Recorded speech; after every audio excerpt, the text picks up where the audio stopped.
नवरात्रि में जितनी शंकर की आराधना कर सकते हो उतनी करो। शंकर की आराधना करने से नवरात्रि में शक्ति का बल बढ़ता।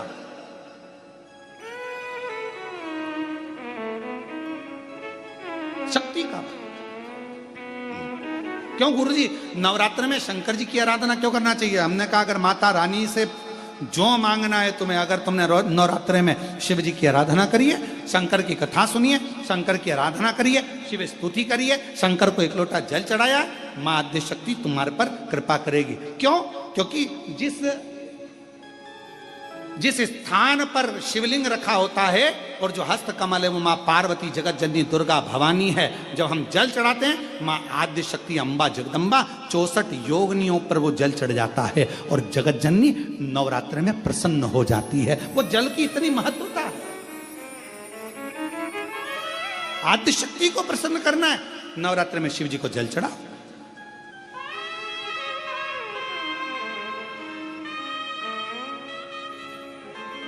कोई बेटा बेटी है, कोई एग्जाम दे रहे हैं, कंपटीशन एग्जाम में बैठ रहे हैं, सर्विस के लिए जा रहे हैं, नौकरी के लिए जा रहे हैं, नौकरी नहीं लग रही है, हम कहेंगे लाल पुष्प की पत्तियों को प्रत्येक किसी भी नवरात्रि के अंतर्गत 9 दिन का तुम नियम बना लो। जैसे कई माताओं का नियम रहता है, मेरा व्रत है, मैं दूध पर 1 गिलास दूध पर व्रत करूंगी, मैं नंगे पैर चलूंगी, मैं ये व्रत करूंगी, मैं वो व्रत करूंगी। मैं बेटा बेटियों से कहूंगा, नवयुवक बच्चों से कहूंगा, अगर आप कंपटीशन एग्जाम में बैठ रहे हो, अपनी पूरी मेहनत करो, पूरा परिश्रम करो, रात दिन एक करो और लगे रहो।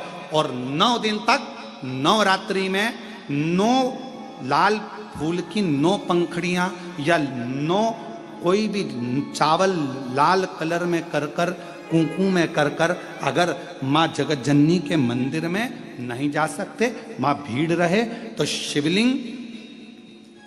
शिवलिंग की जो जलाधारी है, जहां पानी गोल घूमता है, इस जलाधारी पर कहीं पर भी नवरात्रे में 9 दिन तक या तो लाल फूल की पंखड़ी 9 या 9 चावल के दाने लाल कलर कर कुंकू में, लाल चंदन में उस स्थान पर चढ़ाना प्रारंभ करो। 9 दिन के बाद तुम्हें 15 दिन और निकलेंगे, उसके बाद तुम्हें खुद लगेगा कि तुम्हारी जॉब, तुम्हारी नौकरी तुम्हारा बाबा ने लगाया है। शक्ति का बल। परिश्रम जरूर करना, मेहनत जरूर करना, रात दिन पढ़ाई एक साथ करना और अपने परिश्रम को नहीं छोड़ना। मेहनत जरूर करो पर साथ में ये प्रयोग भी करो नवरात्रि का। देखो शिव और शक्ति का बल तुम्हें प्रसन्नता देता है कि नहीं देता? शिव शक्ति का बल हमें प्रसन्नता देता है कि नहीं देता?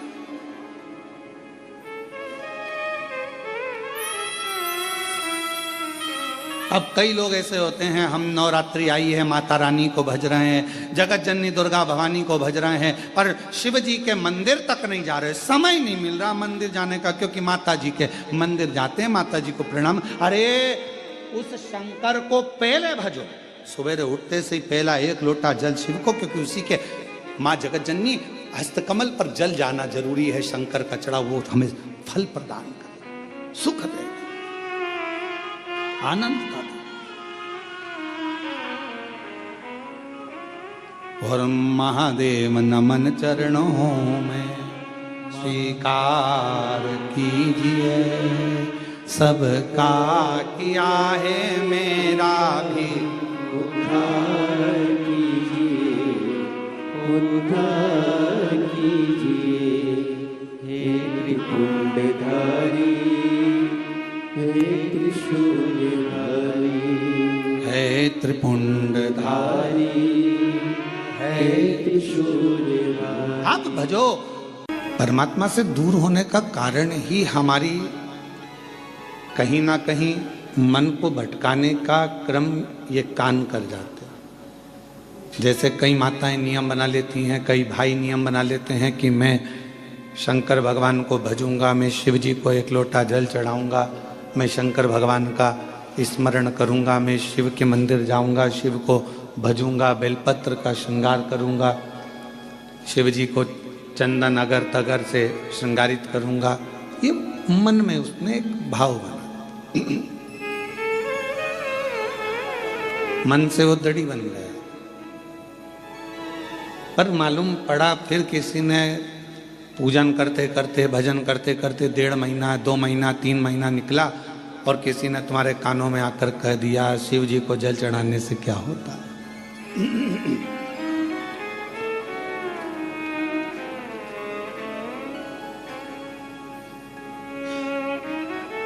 आप तो गलत संगत में पड़े हुए हो, गलत विचारों में पड़े हुए हो, गलत संगत में पड़े हुए हो, गलत भाव में पड़े हुए हो, तो शिव कैसे रीझेंगे। फिर कोई आया, किसी ने आके फिर कह दिया, फिर आके किसी ने आकर कह दिया कि ये तुम गलत करे इसलिए परमात्मा का भजन ना करो। कानों में शब्द पढ़ते जाते हैं और मन भटकता जाता है।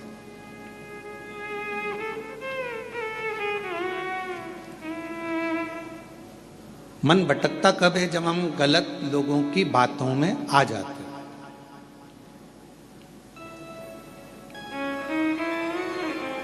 हम गलत विचारों में जब पढ़ने लगते हैं, गलत सोचने लगते हैं, गलत सुनने लगते हैं, गलत श्रवण करने लगते हैं, गलत सुनने लगते हैं, गलत लोगों की संगत में आकर, गलत लोगों के विचारों में आकर हम परमात्मा की शरणागति छोड़ देते हैं। भगवान का भजन, भगवान की भक्ति हम छोड़ देते। प्रभु मिलन में सुख है और प्रभु बिछड़न में दुख।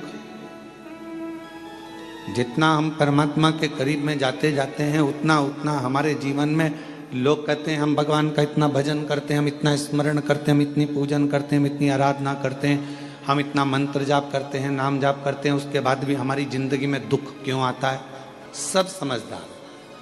कपड़े को यदि साफ करना है तो उसमें सोडा डालना पड़ेगा, सर्फ डालना पड़ेगा, साबुन लगाना पड़ेगा और कपड़े को अच्छा जम जम के खंगालना पड़ेगा, निचोड़ना पड़ेगा। खंगालोगे, धोगे, पटकोगे, आड़ा टेढ़ा, साबुन, फिर गर्म पानी, फिर सोडा, फिर वापस सरफ और साबुन बार बार लगाओगे, पटकोगे, पछाड़ोगे, तब जाकर वो कपड़ा थोड़ा उज्जवल हो पाएगा। तो आप ये ना सोचें कि भगवान, हम भजन करते हैं, हम कीर्तन करते हैं, हम मंत्र जाप करते हैं, हम माला जाप करते हैं, हम पूजन करते हैं और भगवान हमको ही दुख क्यों दे रहा है। भगवान चाहता है कि तुझे इतना पवित्र कर दूंगा धो धो कर कि फिर संसार सागर में तेरा जन्म नहीं होगा, तू मेरा हो जाएगा और मैं तेरा हो जाऊंगा, तू मेरा हो जाएगा और मैं तेरा हो जाऊंगा, तू भटकेगा नहीं फिर। और मैंने तेरे ही भरोसे बाबा, तेरे ही भरोसे हवा बिच उड़ती जावांगी, बाबा डोर हत्तो कटी जावांगी, भोले मैं तेरी पतंग, शंभू मैं तेरी। इन दोनों की आवाज एक लेवल पे रखिए गाने वालों की।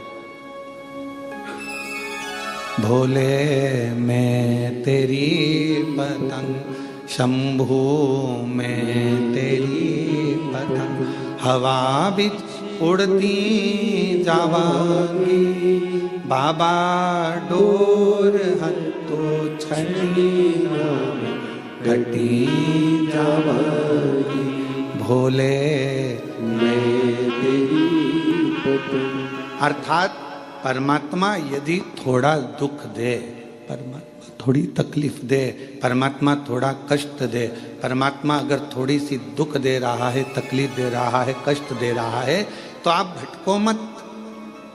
आपको भटकने की जरूरत नहीं है, आपको कहीं इधर उधर भटकने की जरूरत नहीं है।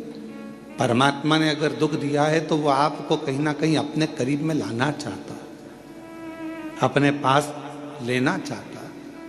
हम क्यों भटके? महाराज कश्यप ऋषि की एक कथा आती है।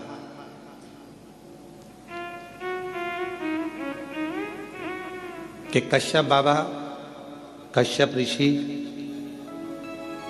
12 ज्योतिर्लिंग का नित्य प्रति स्मरण करते थे और अपने जीवन में उतारने का प्रयास करिए।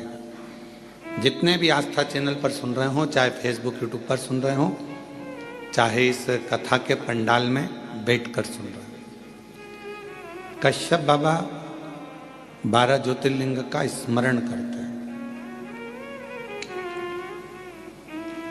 पर कभी उन्होंने अपनी जिंदगी में पार्थिव पूजन करा? हर बार 12 ज्योतिर्लिंग का स्मरण करा, पार्थिव पूजन करा, पर कभी उन्होंने 12वां ज्योतिर्लिंग नहीं बनाया। अर्थात 11 ज्योतिर्लिंग बनाते थे और 12 ज्योतिर्लिंग उसमें बनाते ही नहीं थे।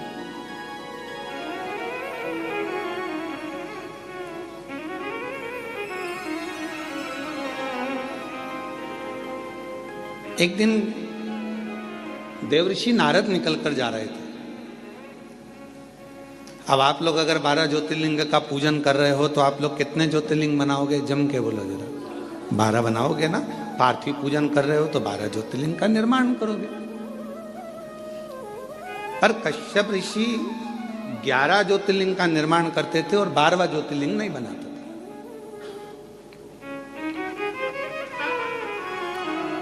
देवऋषि नारद का आगमन हुआ और देवऋषि नारद का आगमन हुआ और देवऋषि नारद ने आकर पूछा कि कश्यप बाबा, एक बात बताओ, आप जो ये ज्योतिर्लिंग का निर्माण करते हो, ज्योतिर्लिंग बनाते हो, तो इसमें 11 ज्योतिर्लिंग बनाते हो, 12वां ज्योतिर्लिंग क्यों नहीं बनाते?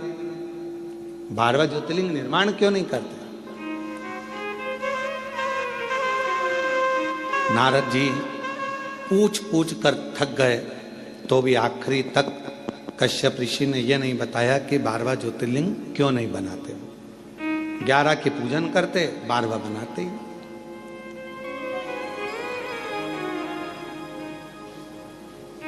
अब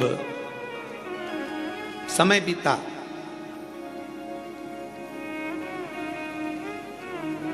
भगवान शंकर के पास में ऐसी सूचना मिल गई कि कश्यप ऋषि 12 ज्योतिर्लिंग का पूजन करते, पर ज्योतिर्लिंग बनाते कितना है? जम के बोलो जरा। 11। और पूजन कितने ज्योतिर्लिंग की कर रहे हैं? अच्छे से बोलो, आवाज नहीं आई। 12। तो जब 11 ज्योतिर्लिंग का आराधना कर रहे हैं, 11 ज्योतिर्लिंग का निर्माण कर रहे हैं, तो 12 ज्योतिर्लिंग का पूजन का फल कैसे मिले? कैसे प्राप्त हो? तब पार्वती जी एकदम रुष्ट होकर बैठ गई और पार्वती जी शिव जी की आराधना करने लगी। भोलेनाथ जी ने पूछा, पार्वती तुम रुष्ट क्यों? यहां पर एक लाइन बड़ी सुंदर आई है कि पार्वती जी रुष्ट होती हैं तो शिव जी की पूजन करती हैं। हमारा आप सबसे भी यही निवेदन है, अगर मान लो जिस दिन तुमको गुस्सा आए उस दिन तुम महादेव की पूजन करो, उस दिन आप भगवान का आराधना करो। पर उल्टा होता है, जिस दिन रुष्ट होते हो ना, उस दिन तो तुम इतना बोलते हो, इतना बोलते हो, इतना बोलते हो कि जो पहले का करा धरा है ना, उस पर भी तुम लोग पानी फेर लेते हो, वो भी पूरा सत्यानाश मिला लेते हो, उसको भी नाश कर देते हो।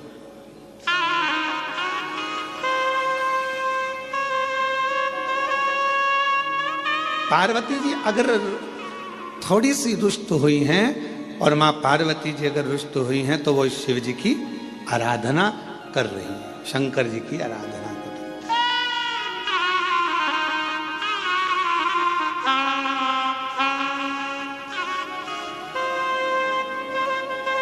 और मैंने तेरे ही भरोसे बाबा, तेरे ही भरोसे। मेरा सासुओं से भी निवेदन है, बहुओं से भी निवेदन है, बेटाओं से भी निवेदन है, बाप से भी निवेदन है, भाऊ से भी निवेदन है, और घर में रहने वाले हर व्यक्ति से निवेदन है कि पार्वती के संवाद का स्मरण करना। जब क्रोध आए कुछ नहीं करना, मुख चुप करना, एक लोटा जल उठाना और ले जाके देव अधिदेव महादेव पर चढ़ाना प्रारंभ करना। थोड़ी देर बैठना, हाथ में माला पकड़ना, नहीं पकड़ो तो प्रेम से मोबाइल को किनारे रखना और हृदय पर हाथ रखकर श्री शिवाय नमस्तुभ्यं, श्री शिवाय नमस्तुभ्यं, श्री शिवाय नमस्तुभ्यं, श्री शिवाय नमस्तुभ्यं। हृदय से अपने मन से भगवान को पुकारना प्रारंभ करो। भाव से पुकारो उसको। झगड़ा कर भी लोगे, सास अपशब्द कह देगी, बहू अपशब्द कह देगी, दोनों ने अपनी आड़ी टेढ़ी बातें कह दी, होगा क्या इसमें महाराज? इसमें एक दूसरे से संबंध दूर बनते चले जाएंगे, टूटते चले जाएंगे। इसलिए जितना मौन रहोगे, शांत रहोगे, उतने अपने जीवन का आनंद पाओगे, उतने अपने जीवन को प्रसन्नता के भाव में लेकर जाओ।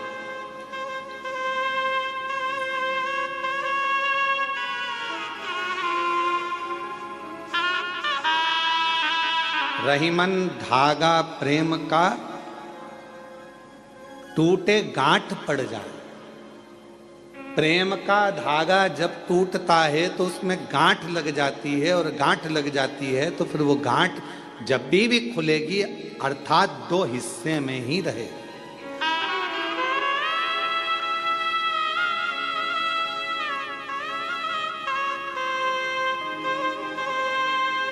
गन्ने का रस पिया है?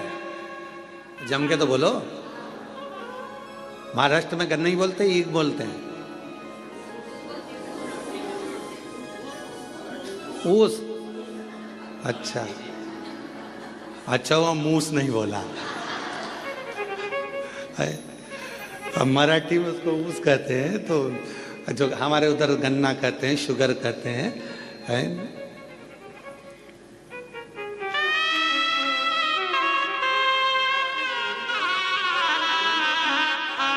जो गन्ना होता है, उस गन्ने में थोड़ा थोड़ा दूर पे एक एक गांठ रहती है। गन्ने के पूरे भाग में मिठास होता है, पर जहां गांठ होती है ना उसकी, उसमें मिठास नहीं होता, उसमें रस नहीं होता।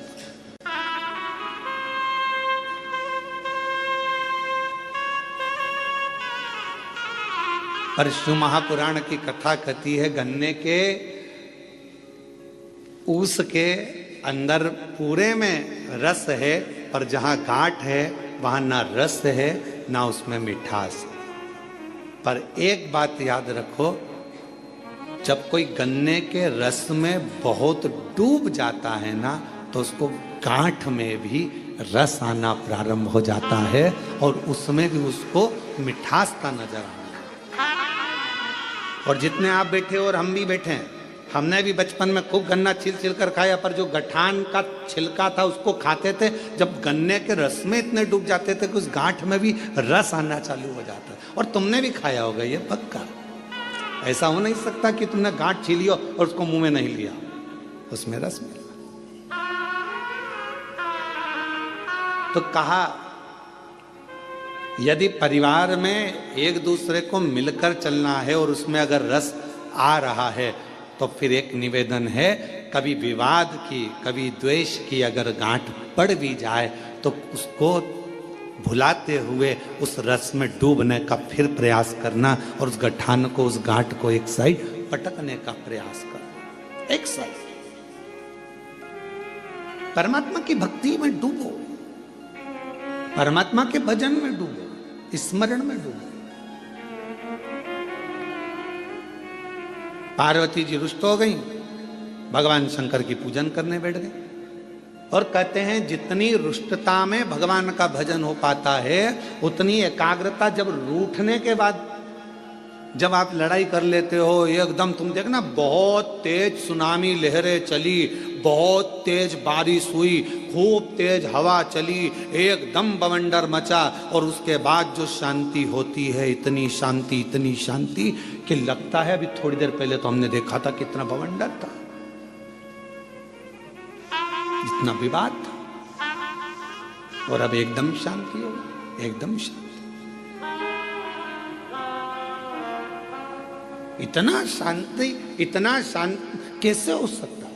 तो जब विवाद छिड़ जाए, बहुत क्लेश हो जाए, बहुत अशांति हो जाए घर में, मान लो किसी कारणवश अगर विवाद हो जाए, तो मेरा निवेदन है टूटना नहीं, एक दूसरे से अलग मत जाना, बल्कि साथ रहना।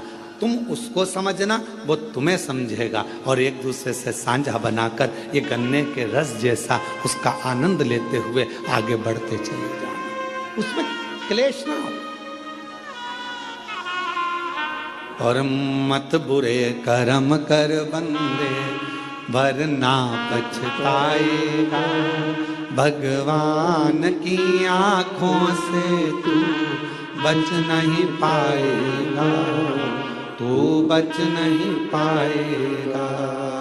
अरे ओ अज्ञानी मत कर नादानी, अरे ओ अज्ञानी मत कर नादानी, तेरे कर्म का फल भी तू ही पाएगा, जैसा किया तूने तेरे आगे आएगा। मत बुरे कर्म कर बंदे, वरना पछताएगा, भगवान की आंखों से तू बच नहीं पाएगा, तू बच नहीं पाएगा। आप कर्म करते चलो। आज का व्यक्ति कैसा है? तो कहा आज का व्यक्ति ये सोचता है कि मैं काम कम करूं और फल ज्यादा मिले।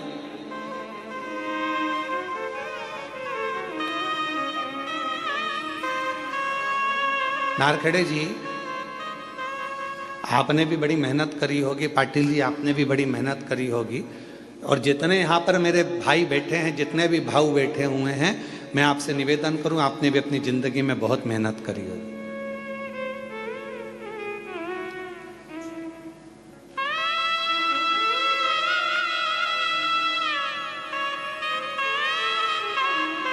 खूब मेहनत करी।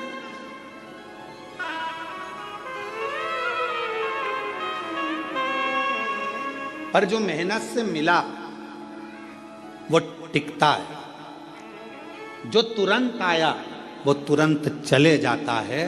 पर हमारी सफलता हमारी मेहनत पर निर्भर करती है। जब हम बहुत परिश्रम करते हैं, मेहनत करते हैं, तो हमारे घर में जो आता है वो हमको थोड़ा समय टिकता है, रुकता है। जो अचानक आया अचानक चले गया वो फिर टिकेगा नहीं।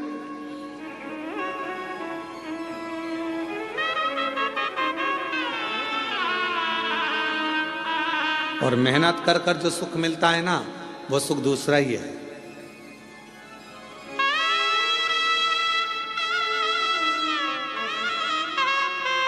जब हम छोटे थे तो 2 रुपए की किराए की साइकिल मिलती थी, इतनी बड़ी छोटी सी। तुम्हारे यहाँ भी मिलती होगी, ऐसा नहीं है, और तुमने भी चलाई होगी। कई तो होंगे हमारी साथ वाले जिन्होंने चलाई होगी। है, किराए की साइकिल मिलती थी, 2 रुपए की मिलती थी, पर वो 2 रुपए इकट्ठा करने में कम से कम 1 महीना लग जाता था।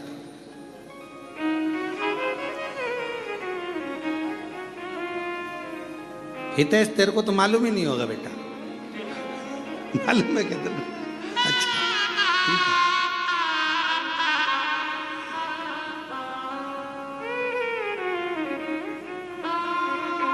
वो 2 रुपए इकट्ठे करने में 1 महीना टूट जाता था।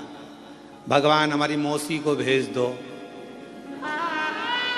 भगवान हमारे मामा को भेज दो, भगवान हमारी बुआ को भेज दो।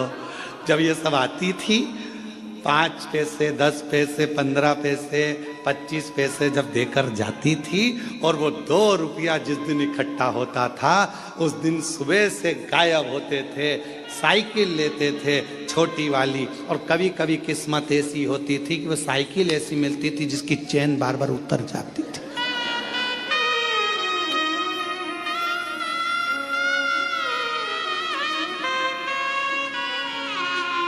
और साइकिल लेके अब बताओ, साइकिल वाले की साइकिल दम अपनी लग रही है, मेहनत अपनी हो रही है, घूम अपन रहे हैं और सब देख रहे हैं, और यहाँ भगा वहां भगा, हाँप रहे, पर वो टाइम देख रहे, 5 बजे देना है वापिस, 5 बजे ही निकल पहुंचते थे, बिल्कुल लगे लगाए समय पर, एकदम 5 बजने वाला है तब अपन पहुंच के वो साइकिल देकर आते थे। तब तक पूरे थक जाते थे, एकदम चला कर वो 2 रुपए पूरे वसूल कर लेते थे। और फिर मम्मी पूछती थी, बेटा वो देकर गई थी 15 पैसे, 10 पैसे, 20 पैसे, 25 पैसे, तो उसकी तो मैं साइकिल चलाए आया, क्या मिला तुझे? तो मम्मी बहुत मजा आया, आनंद आया, खुशी मिली, आनंद मिला। इतनी मेहनत जो करी है ना, तो ये मेहनत कर कर जो सुख मिला है उसके आगे सब शून्य है, सब शून्य।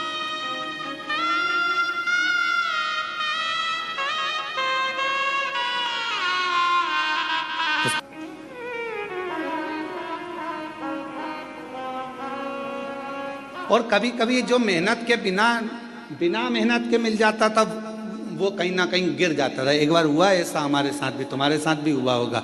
नवरात्रे का समय था, नमक चौराहे पर बैठी माता जी हमारे सीहोर में, और नमक चौराहे पर माता जी बैठी, और माता जी बैठी तो वहाँ पर एक स्टेज बना, स्टेज पे साबुन रखा, पाउडर का डब्बा रखा, और नहाने का साबुन, कपड़े धोने का साबुन, सरफ की थैली, और वहाँ ले जाके खड़ा कर दिया, 10 पैसे दो और 10 रिंग फेंको। तुमने भी फेंके होंगे ऐसे गोले गोले रिंग। अब परंतु वो इतने साल हो गए उसमें एक साबुन नहीं आया, और एक दिन साबुन अगर आ गया तो साबुन को खुशी खुशी लेकर जा रहे थे, और मालूम पड़ा कि वो साबुन रखा था जेब में, जेब थी फटी और साबुन पूरा गया गिर।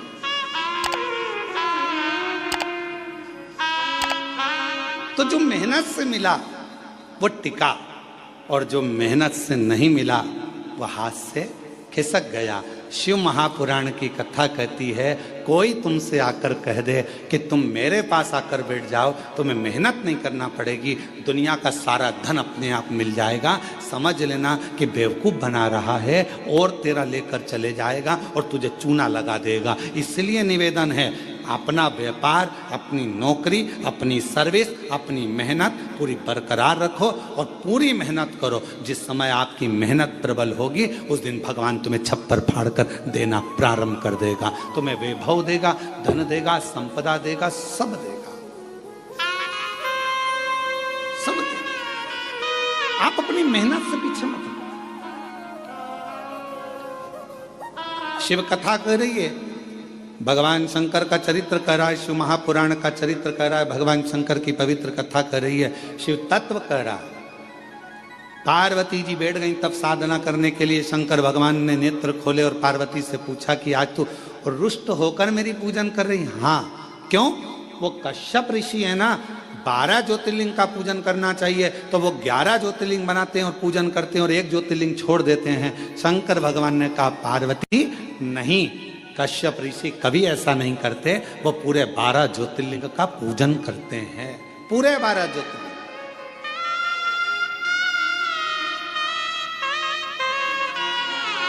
चलो जरा देख के आओ। पार्वती जी ने शिव जी को लिया साथ, और चलो जरा देखो, मैं बताती हूँ तुमको 11 ज्योतिर्लिंग बने। और कश्यप ऋषि का रोज का नियम था, ज्योतिर्लिंग बनाते वो पूजन करते पार्थिव लिंग की। चलो अभी दिखाती हूँ। और ले गए, जो सामने देखे तो 11 ज्योतिर्लिंग बने थे। शिव जी को पार्वती जी करेंगे, देखो 1 2 3 4 5 6 7 8 9 10 और 11।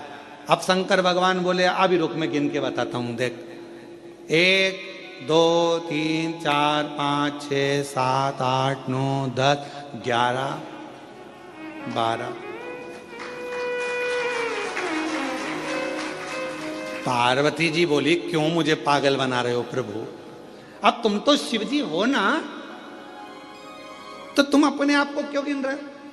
तो भगवान शंकर बोले, 12 ज्योतिर्लिंग की पूजन कर रहा है। पूछो कश्यप ऋषि से।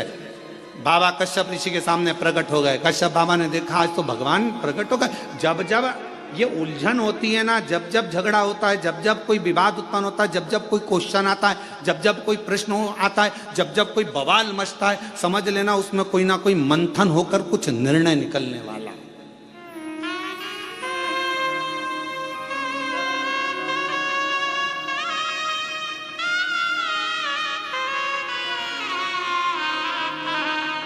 जब जब कोई बवाल मचता है, जब जब कोई मंथन होता है तो कुछ ना कुछ निकलता है। समुद्र का मंथन हुआ, अमृत निकला।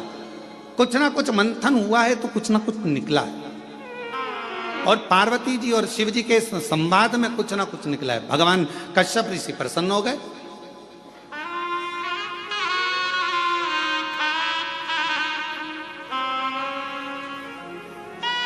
और मंथन में कुछ ना कुछ निकलना जरूरी भी है। एक प्रसंग बड़ा सुंदर है महाराज जी।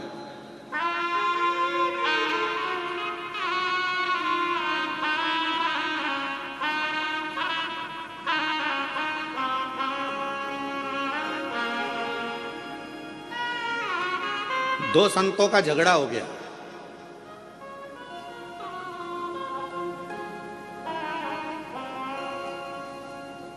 और आपस में दोनों झगड़ लिए। अब दोनों झगड़ लिए तो एक था राम जी का भक्त और एक था हनुमान जी का भक्त, और दोनों में छिड़ गया विवाद। हनुमान जी ने राम जी से कहा, प्रभु दो संत लड़ रहे हैं आपस में, अब तुम क्या कहोगे? राम जी बोले, कहना क्या है, अब इन दोनों को प्रमाणित करने के लिए अपन दोनों को जाना पड़ेगा।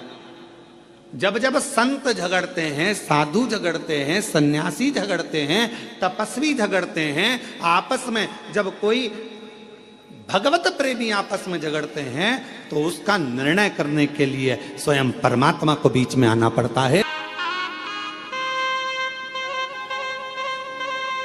महाराज जी, कई लोग कहते हैं कि ये महाराज जी ने ऐसा कह दिया, वो महाराज जी ने ऐसा कह दिया, आपस में झगड़ा हो रहा है। हम कहते हैं झगड़ा नहीं हो रहा है, कुछ परमात्मा ने लीला रची है, और परमात्मा ने लीला रची है तो वो जनमानस के सामने उसको कहीं ना कुछ ना कुछ संतों के माध्यम से लाना चाहते हैं। संत कभी झगड़ा नहीं करते, संत कभी एक दूसरे के ऊपर आक्षेप भी नहीं करते। लोग कहते हैं उन्होंने ऐसा बोल दिया, उन्होंने वैसा बोल दिया, उन्होंने ये भाषा का प्रयोग करा, उन्होंने वो भाषा, ना ना ना। उनके बीच में कोई एक परमात्मा की एक शक्ति, मेरे शिव का एक स्वरूप, मेरे राम, मेरे कृष्ण, मेरे शंकर, मेरे भगवान विराजमान है, जो ये निर्णय करना चाहते हैं कि इनके बीच का साझा कैसे।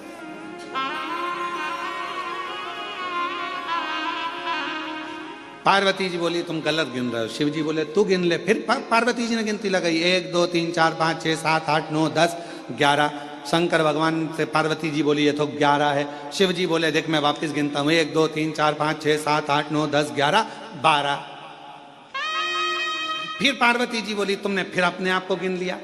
शंकर भगवान बोले कश्यप ऋषि से पूछ ले कि कश्यप बाबा तुम ये 11 शिवलिंग बनाते हो कि 12 शिवलिंग बनाते हो? कश्यप बाबा से पूछा पार्वती जी ने कि कश्यप ऋषि तुम इतने बड़े ऋषि होकर तुम्हें 12 ज्योतिर्लिंग का निर्माण करना चाहिए, 12 पार्थिव लिंग बनाना चाहिए, उनकी आराधना करना चाहिए, और तुम 11 पार्थिव की पूजन कर रहे हो, 11 लिंग की पूजन कर रहे हो और 11 लिंग की पूजन करते हो, ये कोई अच्छी बात है? करना है तो 12 की करो। इतने में कश्यप ऋषि ने कहा माँ मैं 12 ज्योतिर्लिंग की पूजन करता हूं।